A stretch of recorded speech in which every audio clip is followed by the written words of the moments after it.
राग का अर्थ है जिसने ये ख्याल छोड़ दिया कि दूसरे से सुख मिलेगा, जो जाग गया और जिसने समझा कि सुख किसी से भी नहीं मिल सकता। एक ही भ्रांति है, कहो इसे संसार,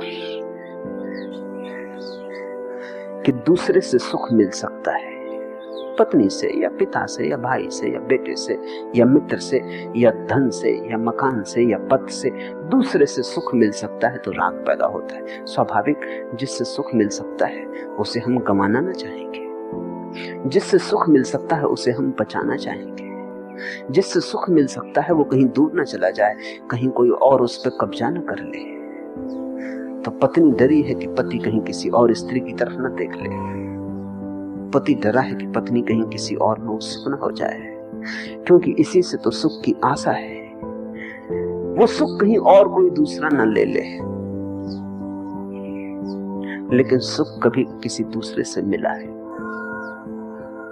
किसी ने भी कभी कहा कि दूसरे से सुख मिला है? आशा और आशा और आशा, आशा कभी भरती नहीं। किसने तुम्हें आश्वासन दिया है कि दूसरे से सुख मिल सकेगा? और दूसरा जब तुम्हारे पास आता है तो ध्यान रखना, वो अपने सुख की तलाश में तुम्हारे पास आया है। तुम अपने सुख की तलाश में उसके पास गए, न उसको प्रयोजन है तुम्हारे सुख से, न तुमको प्रयोजन है उसके सुख से। मिलेगा कैसे? प्रयोजन ही नहीं है। पत्नी तुम्हारे पास है इसलिए नहीं कि तुम्हें सुख दे, तुम पत्नी के पास हो इसलिए नहीं कि तुम उसे सुख दो। उपनिषद कहते हैं, कौन पत्नी को पत्नी के लिए प्रेम करता है? पत्नी के लिए कोई प्रेम नहीं करता, अपने लिए प्रेम करता है। कौन पति को पति के लिए प्रेम करता है? अपने लिए प्रेम करता है। सुख की आकांक्षा अपने लिए है, और इसलिए अगर ऐसा भी हो जाए कि तुम्हें लगे कि दूसरे को दुख दे के सुख मिलेगा तो भी तुम तैयार हो। और यही होता है, सोचते हैं दूसरे से सुख मिलेगा, लेकिन हम भी दूसरे को दुख ही दे पाते हैं और दूसरा भी हमें दुख दे पाता है। जिसने इस सत्य को देख लिया वो संन्यास्त हो गया। संन्यास का क्या अर्थ है?